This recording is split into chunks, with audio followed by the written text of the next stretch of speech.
जय Hind dear student and friends. आज हम कक्षा 9 के विषय ज्योग्राफी अर्थात भूगोल का चैप्टर नंबर 3 करने जा रहे हैं। जो नंबर का जो यहाँ पे दिख रहा है ज्योग्राफी क्या है, भारत, भूमि एवं लोक। इसका 3 नंबर का चैप्टर है, उसी को हम पढ़ेंगे। इससे पहले वाला अगर वीडियो नहीं देखा था हमारे चैनल के क्लास 9 के ज्योग्राफी वाले प्लेलिस्ट अर्थात भूगोल वाले प्लेलिस्ट में जाकर देख सकते हैं। तो आइए हम इसको स्टार्ट करते हैं।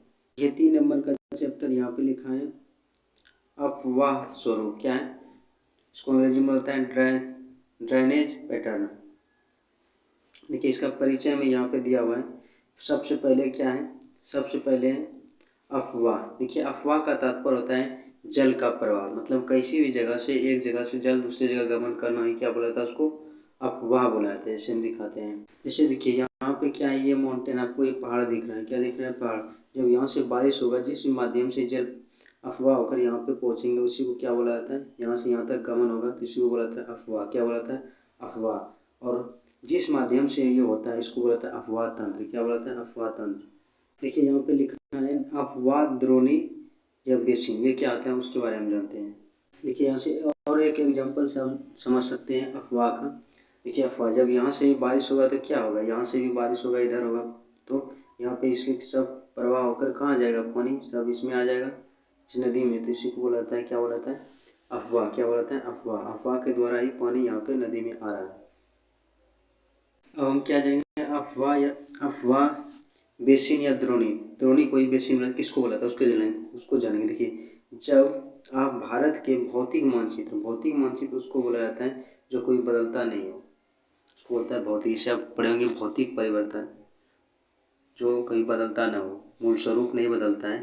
उसके बाद भौतिक मानचित्र का अध्ययन करेंगे तब आपको पाएंगे कि विभिन्न क्षेत्रों से आने वाली छोटी छोटी जलधाराएं आपस में मिलकर एक मुख्य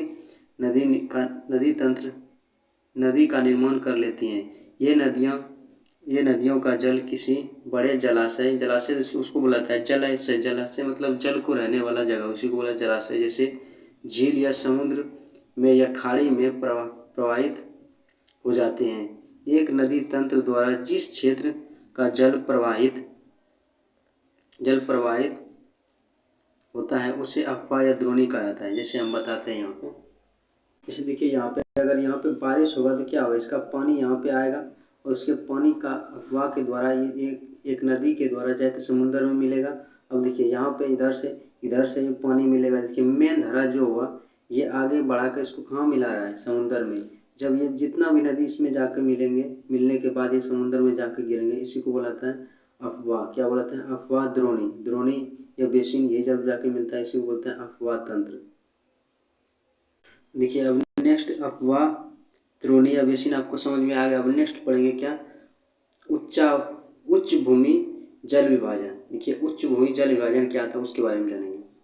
देखिए इसका मतलब उच्च भूमि जल विभाजक। जैसे जल विभाजक मतलब होता है दो भागों में जल का बढ़ जाना। जैसे देखिए यहाँ पे ये अरावली पर्वत दिख रहा है, यहाँ पे देखिए अरावली पर्वत दिख रहा है। इसके इस पार में कौन सा नदी होता है, सिंधु नदी तंत्र है।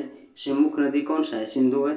उसी का सहायक नदी सब जो होगा, इधर अरावली पर्वत, ये सिंधु नदी तंत्र है। अगर सिंधु नदी अगर बीच में अरावली पर्वत नहीं होता है, इसका कुछ भाग इधर भी बहता है, लेकिन क्या होता है यहाँ पे उच्च पहाड़ होने के कारण इसमें जल विभाजन का कार्य करता है। उसी प्रकार यहाँ पे देखिए मेन नदी गंगा है, गंगा भी इधर नहीं आ पाता है, इधर से निकल जाता है, इधर नहीं आ पाता है। क्यों, क्योंकि इसमें बीच में बहुत बड़ा ऊंचा पहाड़ है और पहाड़ के कारण ही क्या कर रहे हैं, दो भागों में उसको विभाजित कर रहा है। इसी को बोलता है उच्च विभाजक जल विभाजक। इसी को क्या बोलता है, उच्च भूमि जल विभाजक। मतलब जल का जो होता है इसमें मिलने नहीं देना, विभाजित करके अलग उसका दिशा बदल देना। आपको समझ में उच्च भूमि जल विभाजक क्या होता है।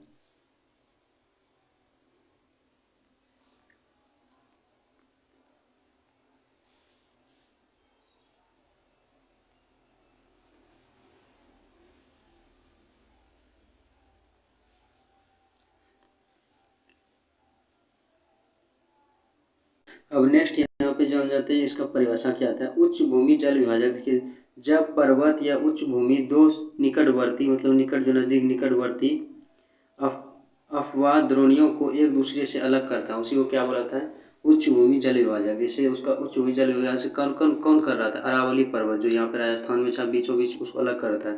देखिए उस अब नेक्स्ट बढ़ने से पहले इसमें 3 चीज़ को हम जान लेते हैं। एक होता है डेल्टा क्या होता है, और ज्वार नदी मुख और एस्चुरी, उसके बाद सिल्ट क्या होता है। इसके जब नदी ऊंची ऊंचे ऊंचे स्थान से, जैसे पहाड़ों से जब निकलता है तो उसके द्वारा जो जो मिट्टी को काट कर, बालू और मिट्टी को जो काटता है उसी को क्या बोलता है, सिल्ट बोला जाता है। ये ध्यान में रखिए। उसके बाद अब जानेंगे डेल्टा किसे बोला जाता है। देखिए, नदी मुहाने पर अपने द्वारा बहाकर लाए गए अवसादों को निरपेक्षण से बने त्रिभुजाकार आकृति को क्या बोला जाता है, डेल्टा बोला जाता है। जिसे हम दिखाते हैं। देखिए यहाँ पे नदी में एक गिर समुद्र में मिलने से पहले देखिए यहाँ पे ये कट छट के कारण ये त्रिभुजाकार जो आकृति दिख रहा है इसी को बोला जाता है डेल्टा। क्या बोला जाता है इसको, डेल्टा। इधर और भी देख सकते हैं यहाँ पे। ये देखिए, ये समुद्र में मिलने से पहले देखिए ये कट के ये भूमिभाग अलग हो गया है, इसी को डेल्टा बोला जाता है। अब आपको समझ में आएगा डेल्टा किसे बोला जाता है। देखिए, अब डेल्टा एक बार बता दिए, उसके बाद बता दिए उच्च जल विभाजक।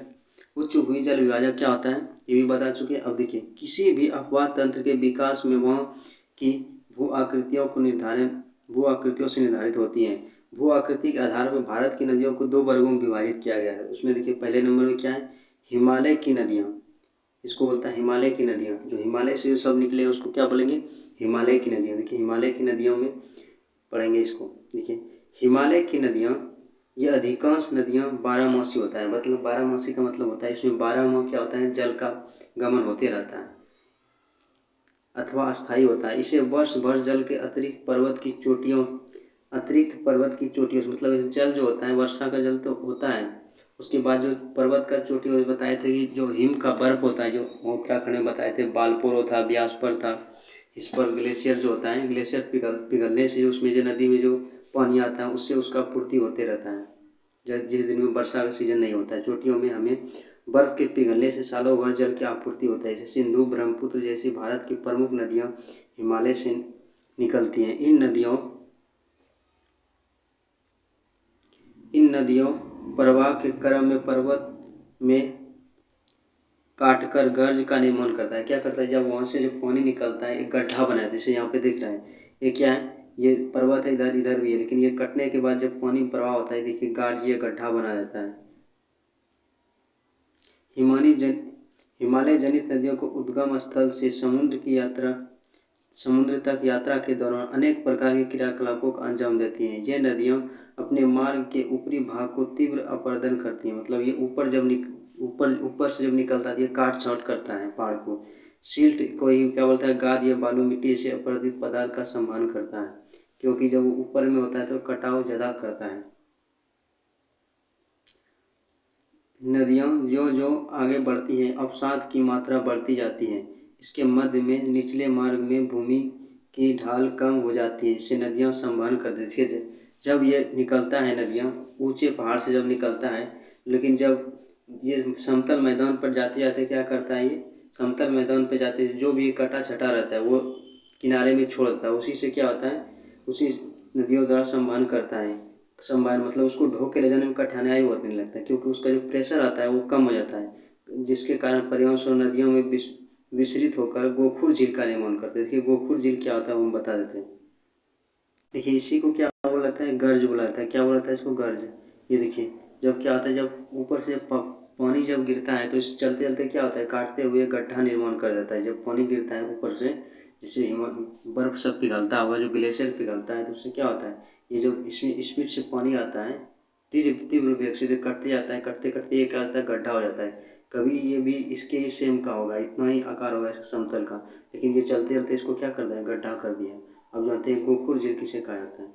देखिए, ये देखिए, जब नदियाँ जब पहाड़ की ऊंचाई से जब गिरता है तो क्या होता है, उसका गति तीव्र होता है, लेकिन जब ये समतल मैदान में जाते जाते इसका क्या होता है, तीव्र गति खत्म हो जाता है। जैसे यहाँ पे अगर माउंटेन है, यहाँ से निकलेगा नदियाँ तो बहुत ही तीव्र वेग से आएगा, लेकिन आते आते समतल भाग में आएगा तो क्या होगा, उसका स्पीड कम जाएगा। क्या हो जाएगा, उसका स्पीड कम हो जाएगा। स्पीड कम होने के बाद जब स्पीड कम होगा, जैसे देखिए पहले यहाँ पे पानी आता होगा, इससे इधर से भी आता होगा, इधर से भी आता है, लेकिन देखिए जब इसका पानी का कमी हुआ तो इधर का पानी देखिए यहाँ पे अब नहीं जाने लगा, लेकिन इधर जो ये गड्ढा किया था, गड्ढा करने के बाद ये मुख्य जलधारा से क्या हो गया, ये भाग जो इतना सही होगा कट गया।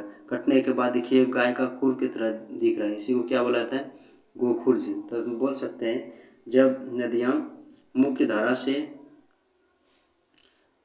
नदियों का जल किए हुए गड्ढा, जैसे पहले ये क्या हुआ, बिछड़ा होगा इसका जो बिछड़ा हुआ धारा बिछड़ने के बाद धारा मुख्य धारा से जो अलग हो जाता है, जो उस प्रकार निर्मित झील को ही क्या बोला जाता है, गोखुर झील। क्या बोलाता है? गोखुर झील।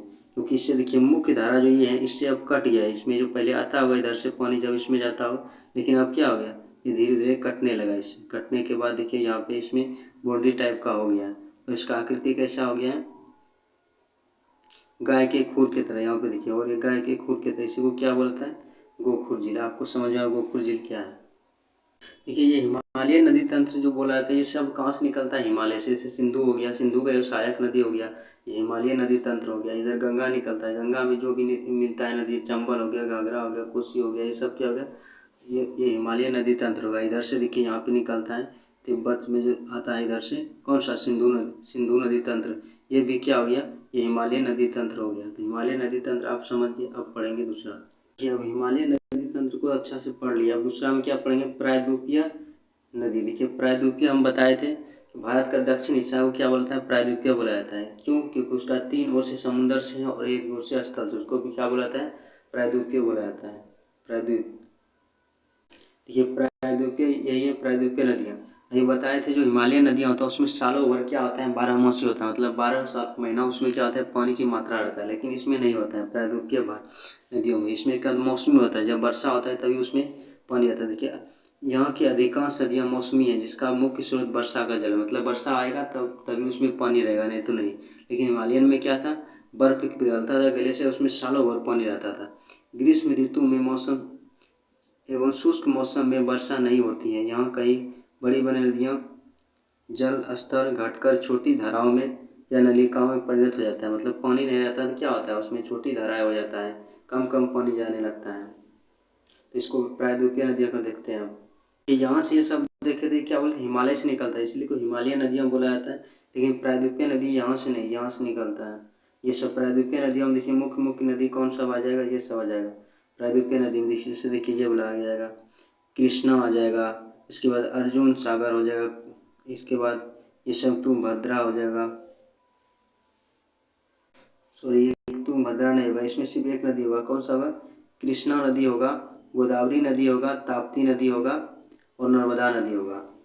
क्योंकि ये इसको प्रायद्वीपीय भारत में, जैसे ताप्ती नदी है कहाँ गिरता है? यहाँ से निकलता है।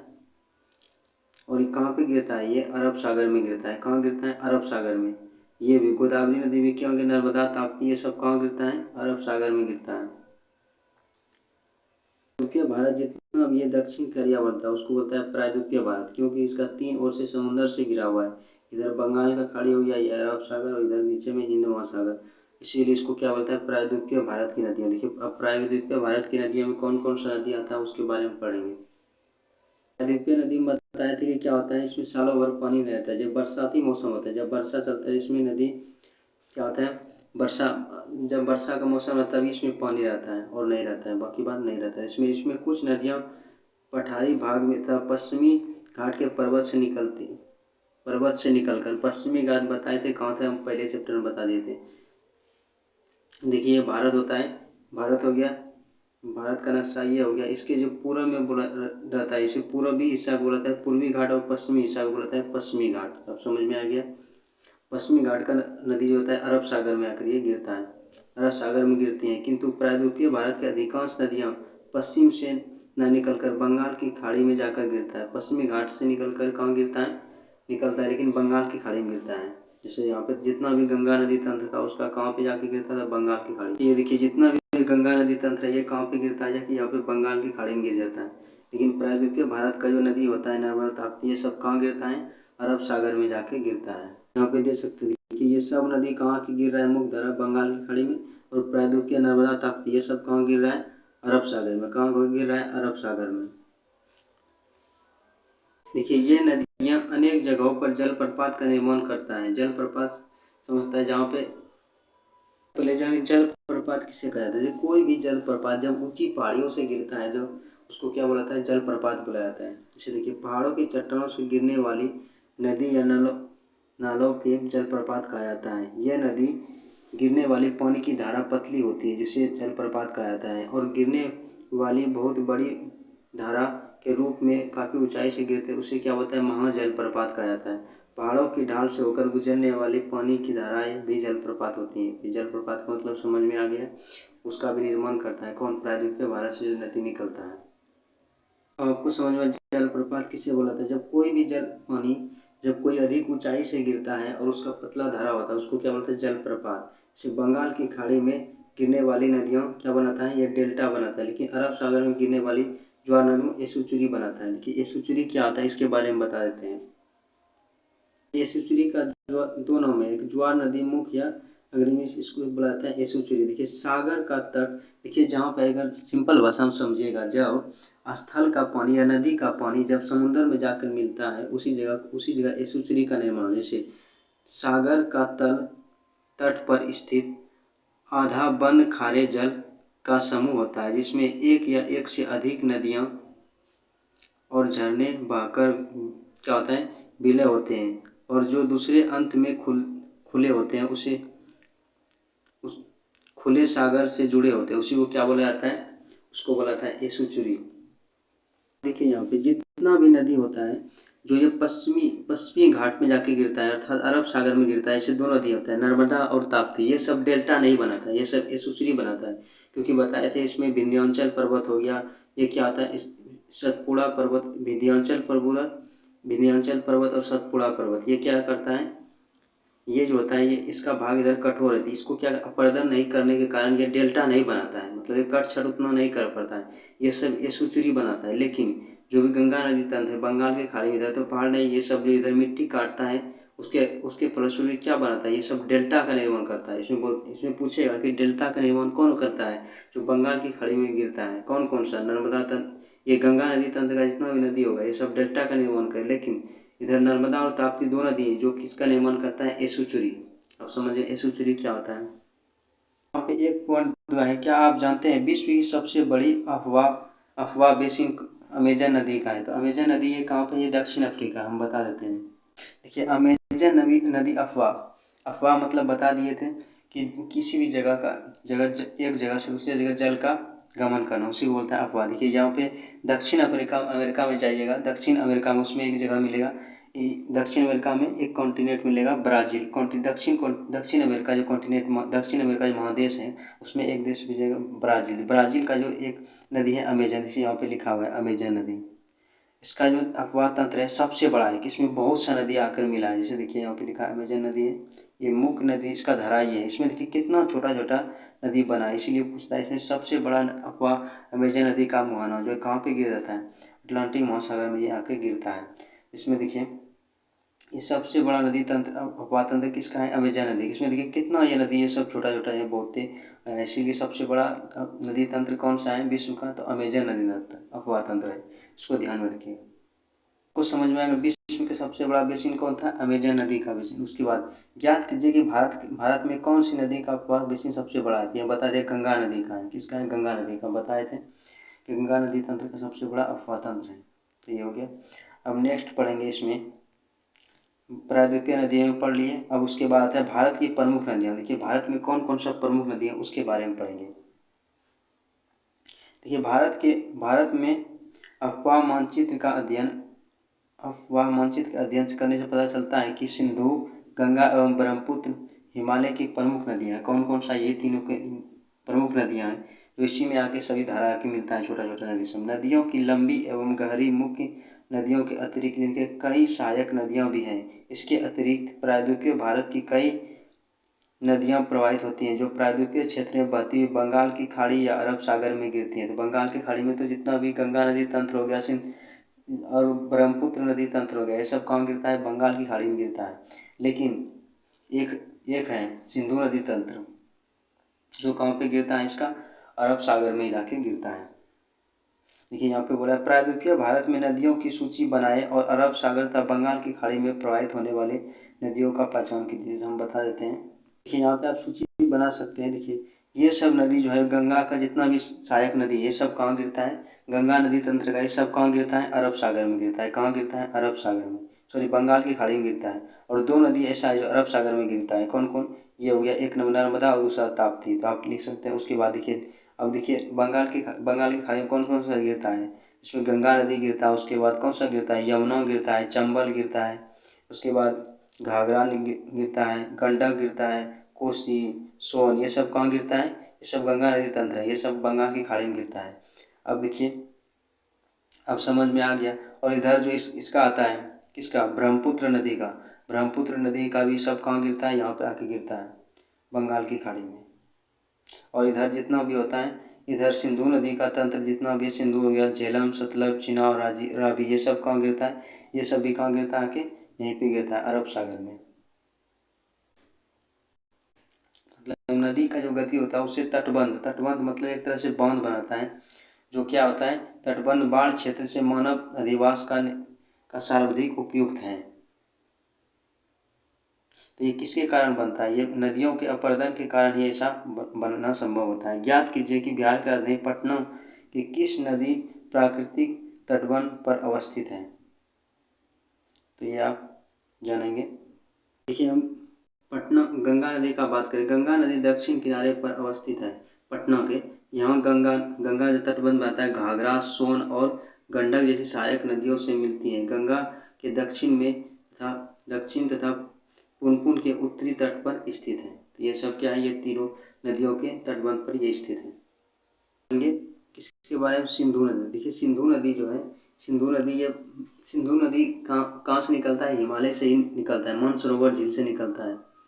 सिंधु नदी का उद्गम स्थल कहाँ से, मानसरोवर झील है। कहाँ पे ये निकलता है, जम्मू कश्मीर से। तो ये मानसरोवर झील से निकलकर दक्षिण पश्चिम की ओर बहती हुई जम्मू कश्मीर के लद्दाख क्षेत्र में प्रवेश करती है। इस नदी का प्रवाह लगभग 250 वर्ग किलोमीटर फैला हुआ है, जिसमें जौस्कर, नुब्रा, श्योंग तथा हंसा जैसी प्रमुख सहायक नदियां आकर मिलती हैं। लद्दाख में सिंधु नदी गार्ज का निर्माण करते हैं। गार्ज बताए थे गड्ढा, जब जब नदी क्या होता है, जब युवा अवस्था में रहता है उसको जो बहुत ही अपरदन करता है, जो गड्ढा बनाया जाता है, गड्ढा को क्या बोलता है, गार्ज बोलता है। जो गिलगिट गार्ज कहा जाता है, क्या बोलते हैं, गिलगिट गार्ज। ये पर्यटक के लिए आकर्षक बिंदु होता है। बलूचिस्तान गिलगिट से आते हुए यह नदियाँ अटक में पर्वतीय क्षेत्र से बाहर निकलती हैं, और जहाँ मिठानकोट, कहाँ पे, मिठानकोट पाकिस्तान के समीप सतलज, रावी, चिनाब और झेलम नदियाँ सिंधु से मिल जाता है। तो कहाँ पे मिलता है, ये मिठानकोट में, ये भी ध्यान में रखिएगा।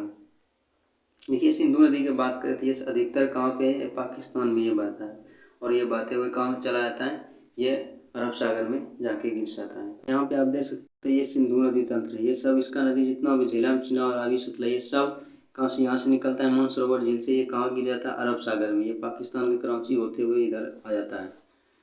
अब नेक्स्ट जानेंगे सिंधु नदी के बारे में। आप समझ गए कहाँ से इसका उद्गम होता है, कहाँ से ये इसका मुहाना होता है।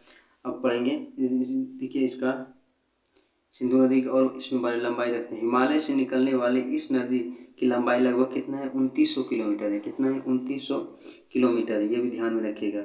इस नदी के 1/3 प्रवास क्षेत्र भारत के जम्मू कश्मीर, हिमाचल प्रदेश एवं पंजाब में, और शेष कहाँ चला जाता है, शेष पाकिस्तान में चला जाता है। जैसे इसमें बहुत ही कंट्रोवर्सी होता था दोनों देश में, किसी भारत और पाकिस्तान के बीच में। इसलिए क्वेश्चन आता है, भारत और पाकिस्तान के बीच में सिंधु जल समझौता कब हुआ था, तो 1960 में हुआ था। कब हुआ था, 1960 में। क्यों हुआ था, क्योंकि इसका कितना उपयोग करेगा दोनों देश, इसी के बारे में बताने के लिए थे। उसमें पूछा सिंधु जल समझौता कब हुआ था, 1960 में। इसको ध्यान में रखिएगा। अब पढ़ेंगे गंगा नदी। देखिए, भारत का सबसे बड़े नदी है। इसकी लंबाई कितना है, 2525 किलोमीटर है। कितना है, 2525 किलोमीटर। ये कहाँ से निकलता है, गंगोत्री, हिमानी, गोमुख से निकलता है। देखिए, इसमें बहुत सा नदी आकर मिलता है। इसकी मुख्य धारा को क्या बोलता है, भागीरथी। भागीरथी जाके आगे क्या बन जाता है, गंगा बन जाता है। देवप्रयाग में किसको क्या बोलाता है, गंगा नदी। देखिए, गंगा नदी का कोई नदी है नहीं, इसमें बहुत सा नदी मिलकर बना है गंगा। उसका मुख्य धारा क्या है, भागीरथी। यह अलकनंदा उत्तराखंड के देवप्रयाग में भागीरथी से मिल जाती हैं तथा गंगा नदी के नाम से ही प्रवाहित होने लगता है। मतलब गंगा नदी का उद्गम नहीं होता है, ये भागीरथी नदी होता है मुख्य धारा। वही जाके कहाँ पे मिल जाता है, देवप्रयाग में भागीरथी से मिलकर ये क्या बन जाता है, गंगा के नदी के नाम से प्रवाहित होता है। ये हरिद्वार के समीप गंगा नदी मैदानी भाग में प्रवेश करती है। तो पूछेगा गंगा नदी मैदानी भाग में कहाँ प्रवेश करता है, तो हरिद्वार के निकट। इसका लंबाई जानेंगे। यह जो देश के अंतर्गत उत्तराखंड, उत्तर प्रदेश, बिहार, पश्चिम बंगाल राज्यों में बहती है। तो बिहार में भी बीचों बीच ये बहता है। इसी बिहार, गंगा नदी ही बिहार को क्या बनाता है, उपजाऊ बनाता है। उसके बाद पश्चिम बंगाल में बहती हुई फरक्का होते हुए कहाँ बांग्लादेश में प्रवेश करता है। देखिए इसे बांग्लादेश में पद्मा के नाम से पुकारा जाता है। अब पूछेगा कि गंगा नदी को बांग्लादेश में क्या बोलते हैं, पद्मा बुलाता है। हुगली नदी भारत में गंगा के मुख्य शाखा है। हुगली नदी क्या है, हुगली नदी जो कोई क्या बुलाता है, बंगाल का जो मुख्य हुगली नदी जो है गंगा का मुख्य शाखा है, तो उसी का है एक पार्ट बोल सकते हैं। जैसे यहाँ पे 3.3 में दिखाया गया है, इसमें देख लेते हैं कहाँ पे 3.3 यहाँ पे देखिए दिखाया गया है। हुगली नदी, ये गंगा नदी का ही शाखा कौन सा नदी है, हुगली नदी। हुगली नदी कहाँ पे है, पश्चिम बंगाल में, तो यहाँ पे होगा। अब यही नदी देखिए इधर से आते हुए बांग्लादेश में, इसको बांग्लादेश में क्या बुलाता है, यमुना बुलाया जाता है, ये इसको भी ध्यान में रखिएगा। सॉरी जमुना नहीं होगा, पद्मा के नाम से पुकारा जाता है। क्या बुलाता है इसको, पद्मा। जमुना उसको बुलाया जाता है, वो उसको ब्रह्मपुत्र को बोला जाता है, जमुना वो उसको नहीं होगा। बांग्लादेश में प्रवेश करती है तो इसे पद्मा के नाम से पुकारा जाता है। हुगली नदी भारत के मुख्य, हुगली नदी भारत में गंगा की मुख्य शाखा है। देखिए देखिए गंगा प्रवाह के क्षेत्र का अध्ययन करें। हिमालय की अनेक नदियां यमुना, घाघरा, गंडक, कोसी आदि अपने जल को गंगा में विसर्जित करता है। मतलब इसमें मुख्य नदी तंत्र कौन सा होगा, गंगा। उसी में आके ये सब नदी क्या करता है, मिल जाता है। कार्य इसके अतिरिक्त केंद्रीय उच्च भूमि से निकलने वाली नदियाँ जैसे कि सोन हो गया, गंगा में मिल जाता है। फरक्का के समीप गंगा नदी के 2 भागों बढ़ जाती है। प्रथम भाग हुगली तथा इसके अतिरिक्त रूप में डेल्टा होते हुए बंगाल की खाड़ी में गिर जाती है। दूसरा भाग मुख्य धारा बांग्लादेश में प्रवेश होती है, जहाँ ब्रह्मपुत्र नदी आकर मिलता है। तो इसकी दोनों को संयुक्त धारा, जहाँ पे गंगा और ब्रह्मपुत्र दोनों नदी का संयुक्त धारा जब मिलता है, इसे क्या बोलता है, मेघना से पुकारा जाता है। तो मेघना में 2 आता है, एक आता है गंगा और ब्रह्मपुत्र। देखिए गंगा एवं ब्रह्मपुत्र नदी बंगाल में गिरने से पूर्व एक विशाल डेल्टा का निर्माण करता है, इसे बोलता है सुंदरबन डेल्टा। हम बताए थे डेल्टा किसको बुलाता है, जब जब नदी क्या होता है, जब युवा अवस्था में तो काट छांट बहुत ज़्यादा करता है, लेकिन जब ये क्या होता है, इस धरातल पर पहुँच जाता है मैदानी भाग में, उसमें काटने की क्रिया कम हो जाता है, जिसके कारण उसे पहले जो अधिक स्पीड में रहने के कारण उसमें बीच में जो इसे काट के जो निकल जाता है, इसमें बीच का जो भूमि बच जाता है, उसी को क्या बोलता है, डेल्टा। हम डेल्टा उधर बताए थे, उसे सुंदरबन। इसी तरह सबसे बड़ा डेल्टा कौन सा है, सुंदरबन डेल्टा। ये किसमें, 2 नदियों द्वारा बना है, किसके, गंगा और ब्रह्मपुत्र के द्वारा। ये दिशाओं में नदियों का प्रवाह अलग करने का उच्च पर्वतीय पठार क्षेत्र द्वारा जल विभाजित कहा जाता है। सिंधु गंगा नदी के मध्य अरावली की उच्च भूमि जल विभाजक का कार्य करता है। एक उदाहरण जैसे हम बताए थे राजस्थान में था ना, उसमें एक था विंध्याचल और सतपुड़ा पर्वत, तो दोनों को बीच में अलग कर देता है, जैसे दिखा रहा है भी जल विभाग से कार्य कर रहा है। देखिए यहाँ पे 2 नदी हैं, 2 पर्वत है, कौन है, एक है विंध्याचल ऊपर में और नीचे सतपुड़ा, इसके बीच में देखिए नर्मदा नदी बह रहा है।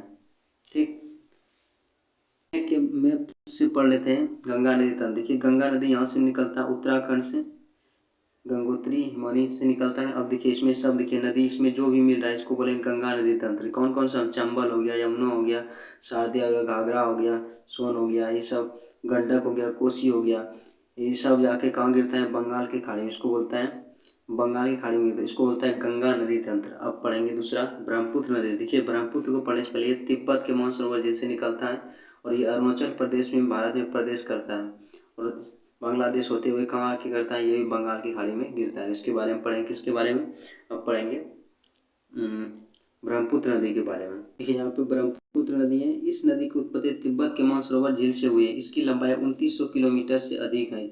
इसका अधिकांश प्रवाह क्षेत्र सिंधु की भांति भारत से बाहर स्थित है। मतलब सिंधु नदी जिस तरह पाकिस्तान में चला जाता है, उसी तरह इसका भी क्या होता है, ये भारत से बाहर है। इसकी मुख्य या उत्तर में हिमालय के समांतर प्रवाहित होकर नामचा वरवा शिखर के समीप अंग्रेजी के यू आकार में मोड़ बनाकर अरुणाचल प्रदेश के गार्ज के माध्यम से, मतलब गड्ढा के माध्यम से प्रवेश करती है, जहाँ का स्थानीय भाषा में उसको दिहांक आया था। क्या बोलाता है, इसी को बोलाता है, किसको, ब्रह्मपुत्र को दिहांक आ जाता है से भी जाना जाता है। असम के समीप बूढ़ी दिहांग या दिहांग, कपोली, लोहित या केनुला एवं अन्य सहायक नदियाँ दक्षिण से आकर ब्रह्मपुत्र नदी मिल जाता है, हिमालय से मिल जाती है। हिमालय से आकर मिलने वाली सहायक नदियों में कौन कौन सा है जो इसमें आके मिलता है, कौन किसमें, ब्रह्मपुत्र, उसमें सुबनश्री, उसके बाद कामेंग, उसके बाद धनश्री, उसके बाद मानस और तीस्ता, ये सब किस में आके मिल जाता है? ब्रह्मपुत्र में मिल जाता है। ब्रह्मपुत्र का उद्गम तिब्बत क्षेत्र के एक शीत एवं शुष्क क्षेत्र है जहाँ पर नदी के जल में सिल्ट की मात्रा नगण्य होते हैं। सिल्ट का मतलब होता है उसमें बालू कंकड़ जो कटा होता है उसकी मात्रा नगण्य होता है। किंतु किंतु जब उच्च पर्वत श्रेणी से गुजरती है तब असम में जब अनेक धाराएं इसमें मिलती हैं तो इस नदी के जल में सिल्ट की मात्रा और अधिक बढ़ जाता है। तो इसमें पहले सिल्ट की मात्रा नहीं होता है, लेकिन जब बताए थे बांग्लादेश में कौन मिल जाता है? दोनों। मेघना जो कहलाता है उसमें ब्रह्मपुत्र और गंगा दोनों धारा जब मिलता है उसको बोलता है मेघना। एवं यहाँ की गुफित होकर अनेक द्वीपों या दियारा को जन्म देता है। प्रत्येक वर्षा की ऋतु में नदी घाटी में अवसाद की मात्रा बढ़ने से जल की प्रवाह तटबंधों को पार कर बगल के क्षेत्रों में फैल जाता है। मतलब क्या होता है, उसको बांध से भी आगे आता है, इसमें अड़चन आता है। उसमें अवसाद जो कटाव छटा होता है तो क्या होता है, उसका दिशा भटक जाने के कारण स्थलीय भाग में पानी चला जाता है। इसके बाढ़ के स्वरूप धारण कर लेता है। जैसे इससे असम एवं बांग्लादेश में भारी जान माल की क्षति भी होता है क्योंकि उसका दिशा भटक जाता है। किसके कारण? जब उसमें अफवाह तंत्र आ जाता है। अन्य हिमालयी नदियों की अपेक्षा करीब ब्रह्मपुत्र नदी सिल्ट की अधिक मात्रा में निरपेक्ष से नदी के मार्ग में बार बार परिवर्तन होता है। सिल्ट तो इसमें होता है, लेकिन जब दोनों धारा मिल जाता है गंगा का तो उसमें सिल्ट की मात्रा हो जाता है। ये ब्रह्मपुत्र नदी तिब्बत में सांगपो और बांग्लादेश में जमुना के नाम से जाना जाता है। जमुना के नाम से किसे जाना जाता है? बांग्लादेश में इसी को जाना जाता है, ब्रह्मपुत्र नदी को पुकारा जाता है। यह एक प्रकार की पूर्ववर्ती नदी है। कौन से? पूर्व से आता है, इसको बोलता है पूर्ववर्ती नदी। उसके बाद बिहार में प्रवाहित होने वाली प्रमुख पूर्ववर्ती नदियों की सूची बनाए थे। इसमें हम बता देते हैं कौन कौन सा है जो बिहार से प्रवाहित होता है, तो हम दिखा देते हैं। बिहार का आकार कैसा है? चतुर्भुजाकार है। यहाँ पे देखिए ये बिहार का आकार हो गया। इसमें देखिए कौन कौन सा नदी है जिसमें आता है। इसमें कौन सा आता है? इसमें आता है घाघरा आ जाएगा, गंडक आ जाएगा, कोसी होगा, सप्तकोसी, बूढ़ी गंडक, ये सब कौन सा है? ये बिहार का प्रमुख नदी है। तो इसमें जान लीजिए आप। पढ़ेंगे यमुना नदी। यह नदी महान हिमालय के यमुनोत्री हिमानी से निकलकर 1375 किलोमीटर की दूरी तय कर इलाहाबाद प्रयागराज के निकट गंगा नदी मिल जाता है। किसमें मिल जाता है? गंगा नदी में। इसकी प्रमुख सहायक नदियों में कौन सा होता है? चंबल, केन, बेतवा आदि, जो दाहिने तट से आकर मिलता है। तो किसका ये भी किसका नदी तंत्र हो गया? ये भी गंगा नदी का तंत्र हो गया। आप पूछेगा कि यमुना भी किसका सहायक नदी है? गंगा का ही सहायक नदी। उसके बाद है घाघरा। ये कहाँ से निकलता है? ये ट्रांस हिमालय क्षेत्र के करनाली स्थित मापचा चुंगे हिमनद से निकलता है। यह दक्षिण पूर्व दिशा में बहकर हिमालय को पार करती है। इसके पर्वतीय क्षेत्र में करनाली, मैदानी क्षेत्र में घग्गर, उसके बाद मानस, यहाँ पे होगा मैदानी क्षेत्र में कौन सा? घाघरा के नाम से जाना जाता है। यही नदी नेपाल में प्रवाहित होकर छपरा के पास शारदा नदी का जल ग्रहण कर गंगा मिल जाता है। मतलब अब पूछेगा गंगा भी किसका सहायक नदी है? घाघरा का ही। गंगा का ही नदी तंत्र कौन सा है? जो घाघरा भी उसमें जाके मिल जाता है। इसे उत्तर प्रदेश में सरयू के नाम से भी पुकारा जाता है। इसमें ध्यान रखिएगा घाघरा का उत्तर प्रदेश में दूसरा नाम क्या है? सरयू। इसकी किस नदी का तंत्र है? ये भी गंगा नदी का तंत्र है, क्योंकि ये किसमें जाके मिलता है? गंगा नदी में। देखिए गंडक, ये सभी कहाँ? बिहार में निकलता, बिहार के नेपाल से निकलता है, बिहार में होते हुए कहाँ पे मिल जाता है? गंगा नदी मिल जाता है, क्योंकि गंगा नदी बिहार के बीचों बीच बहता है। देखिए यह नदी महान हिमालय से निकलकर नेपाल होते हुए बिहार के चंपारण में प्रवेश करती है। यह नदी परिवहन मार्ग में तीव्र परिवर्तन किया और अवसाद से अत्यधिक निक्षेपण से यहाँ बाढ़ की आशंका बनी रहता है। इस नदी के साथ कई प्रारंभिक किंवदंतियाँ जुड़ी हुई है। अब उसके बाद ये भी किसका सहायक नदी हो गया? गंगा का, क्योंकि गंगा में ही जाके ये मिल जाता है। उसके बाद है कोसी इंपॉर्टेंट रहता है, क्योंकि कोसी नदी को बिहार का शोक कहा जाता है, क्योंकि इसमें हर साल बाढ़ आता है और बहुत ही हानि पहुंचाता है बिहार के वासियों को। इसलिए गंगा द्वारा लाई गई नवीन जलोढ़ मिट्टी निर्मित बाढ़ के मैदान को टाल कहा जाता है। और टाल क्या कहा जाता है? जब बाढ़ आता है तो गंगा नदी द्वारा जो बीचों बीच निकलता है, ये बिहार राज्य है, उसके बीच में कौन सा नदी निकलता है? गंगा नदी बहता है। ये गंगा नदी बहता है, इसके बीचों बीच जो बगल का जो एरिया होता है इसमें हर साल नया मिट्टी लाता है, इसको उपजाऊ बनाया जाता है। उसी क्षेत्र को क्या बोलता है, टाल के नाम से पुकारा जाता है। बिहार में टाल का विस्तार कहाँ हुआ था, कहाँ होगा, तो मध्य, बिहार के मध्य में होगा। जो भी बिहार के मध्य में जिला होगा इस सब में टाल प्रदेश की अधिकता होगा। ये पूर्णिया सब में हो जाएगा, कटिहार सब में हो जाएगा। देखिए यहाँ पे यह नदी महान हिमालय के गोसाई थान से निकलकर नेपाल होते हुए बिहार के सुपौल जिला में प्रवेश करती है। तो पूछेगा कि कोसी नदी जो है बिहार के किस जिला में पहले करता है, सुपौल जिला में करता है। उद्गम स्थल के समीप कोसी मुख्य धारा अरुणा कहलाती है। क्या कहलाती है, जहाँ पर उद्गम होता है उसकी मुख्य धारा का नाम क्या, अरुणा। इसकी सहायक नदियों में, सहायक धाराओं में मिलाची, भोटिया, सप्तकोशी, तांबा, लिखू, दूध तथा तंबूर प्रमुख है। इसके अतिरिक्त भी कई अन्य धाराओं को सम्मिलित कर कुर्सेला, कहाँ पे, सहरसा के निकट गंगा में जाकर मिल जाता है।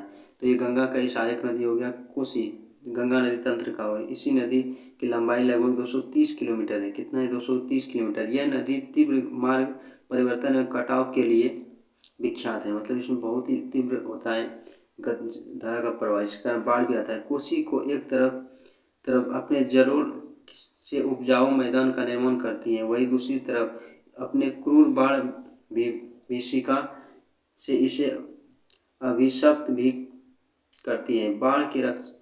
बाढ़ से रक्षा के लिए इसे दोनों तटों पर तटबंध बनाया गया है। क्या आप जानते हैं बिहार राज्य की कोसी नदी को बाढ़ आने से अपार क्षति होती है, इस कारण इसे बिहार का शोक कहा जाता है। किसको, कोसी नदी का। अब नेक्स्ट आता है नर्मदा नदी। देखिए मध्य प्रदेश से कहाँ से निकलता है, अमरकंटक के निकट मैकाल पहाड़ी से निकलती है। निकलने वाली नर्मदा नदी पश्चिम की ओर एक भ्रंश घाटी नर्मदा ताप्ती बताए थे। ये क्या करता है, एसुचरी बनाता है, क्योंकि ये क्या होता है, ये जो होता है ये हिंद महासागर में जाकर अरब सागर में गिरता है। और अधिकतर नदियाँ भारत का कहाँ गिरता है, ये गिरता है बंगाल की खाड़ी में। लेकिन ये कहाँ गिरता है, नर्मदा और ताप्ती, ये पश्चिम की ओर बहता है और कहाँ गिरता है, ये अरब सागर में गिरता है। खंभात की खाड़ी कहाँ, गुजरात में, भड़ोच के निकट में गिरने से पूर्व विविध दर्शनीय स्थलों का निर्माण हुआ है। जैसे जबलपुर के निकट भोर घाट में संगमरमर शैलखंडों, यह नदी के गहरे गार्ज बनाती हैं। जो देखने, गार्ज मतलब गड्ढा होता है। धुआंधार जलप्रपात, इसे कपिल धारा भी होता है। इस किस नदी पर है, ये भी किस नदी पर, नर्मदा नदी पर है। इसका नर्मदा नदी अधिकांश सहायक नदियों में छोटी छोटी संपूर्ण तथा मुख्य धाराओं से मिले हैं। नदी की लंबाई 1312 किलोमीटर है, जो मध्य प्रदेश गुजरात राज्यों में प्रवाहित होकर प्रायद्वीपीय भारत की दूसरी सबसे लंबी नदी है। तो पूछेगा प्रायद्वीपीय भारत की दूसरी सबसे लंबी कौन सा है नदी है, तो यह जगह नर्मदा नदी है। कि नर्मदा नदी कहाँ से निकलता है, ये मध्य प्रदेश अमरकंटक के मैकाल पहाड़ी से निकलता है। अब ये पूछे धुआंधार जलप्रपात किस नदी पर है, ये भी कहाँ है, ये कौन सा नदी का धुआंधार जलप्रपात किस नदी पे, नर्मदा नदी पे, ये ध्यान में रखिएगा। देखिए यहीं से ये निकलता है मध्य प्रदेश का, यहीं से देखिए नर्मदा नदी निकलता है और कहाँ गिरता है, अरब सागर में जाके गिर जाता है। अब नेक्स्ट हमारा तापी नदी। देखिए तापी नदी मध्य प्रदेश, ये भी मध्य प्रदेश के बैतूल जिले स्थित सतपुड़ा की पहाड़ी से निकलती है। यह नर्मदा की भांति भ्रंश घाटी से निकलकर नर्मदा के समांतर मध्य प्रदेश, गुजरात एवं महाराष्ट्र राज्यों से होते हुए खंभात की खाड़ी में गिर जाता है। नर्मदा और ताप्ती दोनों ही कहाँ की गिर जाता है, खंभात की खाड़ी मतलब अरब सागर में गिरता है। सूरत के निकट इसकी एकमात्र नदी है। सूरत के निकट इसकी एकमात्र सहायक नदी कौन सा है, पूर्णा। इसके अतिरिक्त पश्चिम की ओर बहने वाली नदियों में गुजरात की साबरमती तथा माही प्रमुख है। मतलब सब नदी पूरब की ओर बहता है, लेकिन पश्चिम की ओर दो नदी बहता है। एक कौन सा, नर्मदा और ताप्ती। दूसरा कौन होता है, साबरमती और माही, ये भी होता है जो पश्चिम की ओर बहता है। इसके अतिरिक्त पश्चिमी घाट के पर्वत से निकलकर अनेक नदियां अरब सागर में गिरती हैं। इसमें गोवा का मांडवी, जुआरी, कर्नाटक का कालिंदी, उसके बाद गंगाबेली, सरवतनी, नेत्रावती तथा केरल का पेरियार, पंबा, मानीमाल कुछ प्रमुख छोटी एवं तीव्रगामी नदियां हैं। राजस्थान के मरुस्थलीय भाग से होकर बहने वाली नदियों में लूनी प्रधान है। लूनी नदी जो होता है ये राजस्थान में निकलता है, कच्छ केरल में गायब हो जाता है। ये कैसा नदी है जो एक ही राज्य में निकलता है और उसी में गायब रहता है। तो ये सब ताप्ती नदी की विशेषता है, कहाँ से निकलता है, किसकी सहायक नदी है, कहाँ गिरता है। अब नेक्स्ट आ जाता है नदी हमारा, इसमें बोल रहा है क्या आप जानते हैं राजगीर। राजगीर क्या आप जानते हैं राजगीर में गर्म पानी की झरना एवं ककोलक ठंडा पानी का जलप्रपात बिहार राज्य के स्थित जलप्रपात का उदाहरण है। ककोलक जलप्रपात कहाँ है, नवादा जिले में, इसके ध्यान रखिए। राजगीर कहाँ है, गया में।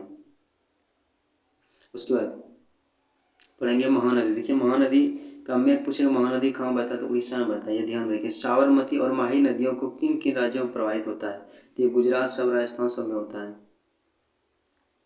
अब देखिए ये प्रायद्वीपीय भारत में बंगाल की खाड़ी में प्रवाहित होने वाली तीसरी सबसे बड़ी नदी है। कौन सा, महानदी।